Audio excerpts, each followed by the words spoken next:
נגיד עכשיו בוקר טוב למוטי קפלן. בוקר טוב גאולה, מה שלומך? אני טוב, מה שלומך? מה מצב הטיסות, ההמראות, הנחיתות? מצוין, מצוין. נראה לי הצלם שלכם הפך להיות ספוטר בעצמו, הוא גם מתלהב כבר. לא כמוך, אני חושדת. זהו, זה חוויה. תסביר לי את ההתלהבות, ממה? אני מגיל 12 בערך ספוטר, זה בגיל מאוד צעיר, התלהבתי שהמטוסים עברו מעל הבית שלי, גרתי בדרום העיר. הייתי נוסע עם אופניים, וכמו בסרטים, ממתין בקצה המסלול שהמטוסים יעברו מעליי. לימים רציתי לא להיות לבד, אז אמרתי, בטח נהיה עוד איזה 100-200, פתחתי קהילה בפייסבוק. היום אנחנו, גאולה, קרוב ל8,000 איש, שחלקם אפילו קצת יותר משוגעים ממני. שעושים מה? עומדים ומצלמים? ושם מכל הקצוות. אני אסביר. ספוטינג זה למעשה צפייה וצילום מטוסים, זה המונח. ספוטינג יש בכל העולם וגם בישראל. לצערי, בישראל זה פחות מפותח, אבל יש כבר התקדמות, הקימו לנו את המרפסת שאנחנו משדרים ממנה עכשיו.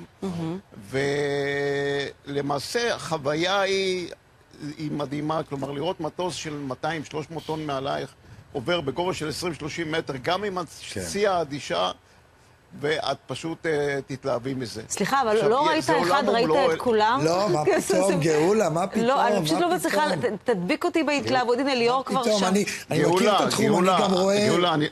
גאולה, אני לא רוצה שיהיה אצלי זלזול באולפן. לא, חס ושלום, אני פשוט מנסה להידבק, אני מחפשת תחביב. אני גם רואה ממש את הדבר הזה מחול, אני רוצה לשאול, האם ראית את ה-Air Force One בנחיתה? נו, בוודאי. הנה עכשיו בדיוק יש המראה מעלינו. של מה? המראה לכיוון מערב, של הרקיע במקרה הזה. אני צילמתי למעשה את ה-Air Force One של כולם, של אובמה, של ביידן, של טראמפ. לא ניכנס פה לכל מיני מקומות סודיים מאיפה שהם מצלמים אותם. ואני גם עושה את הסיורי ספוטינג לפני 2-3, ומעל 1,000 אנשים מכל מה שאתה לא רוצה, או גאולה את רוצה, מזעתותים על הידיים בגיל כמה חודשים, ועד בני 90, זה פשוט מדהים. וכאלה אדישים וסקפטיים מגלים את התחביב. אני גם עושה את זה בעולם, אני מסתובב בשדות תעופה בעולם, לראות את איירבס 380 הענק, לצערי הוא לא מגיע לישראל, או מטוסים שלא מגיעים לישראל. אלה מפלצות שפשוט מדהימות. איך היחסים... מגיע נשיא ארצות הברית.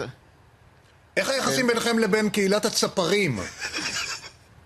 שאלה מעולה. אתם בהתנגשות, אתם בהתנגשות מובנית. שאלה טובה. אנחנו בהתנגשות, גאולה סופר צודקת. כן, הוא צודק, שי, כן. תשמע, אבל זה מגיע מאותו מקום. כן, שומע. לא, שנייה, אני אסביר משהו. ציפור זה חיה נורא יפה ורומנטית. בשדה תעופה, חס וחלילה, זה סכנה ברורה ומיידית, אפילו אם היא שוקלת רק 10 גרם. 10 גרם, זה ינכס למנוע, במקרה הטוב גורמת נזק, במקרה הגרוע ראינו מה קורה על האדסון עם סטלי המפורסם, ולכן יש כל מיני אמצעים שמבריחים אותם, אמצעים חזותיים, ברעש וכדומה. לא טוב. ציפורים בשדה תעופה לא טוב. תגיד, ימי... עכשיו, פסח לפנינו, ואני צופה שיהיו הרבה מאוד סיורים ואנשים. כל פעם מצטרפים, כל יום מצטרפים עשרות אנשים, גאולה. אני כבר לא לבד. אני כבר לא מרגיש מוזר, זה פשוט חוויה נהדרת. כן, גאולה. לא, רציתי לשאול, אם ימי מחאה בנתב"ג, נגיד יום רביעי הקרוב ויום חמישי שעבר, אם ימים טובים לך, או ימים מבאסים, כי יש עיכובים והמראות ונחיתות. אני אגיד לך.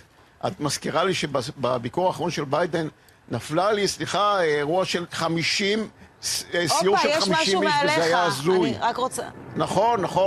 איזה ציפור זאת? הנה, וואו, זה מטוס מטען, רואים שאין לו חלונות. וואו, מטוס מפלצתי. זה כנראה... וואו, עוד זה... אחד, הופה. 330 נראה לי, או משהו בסגנון.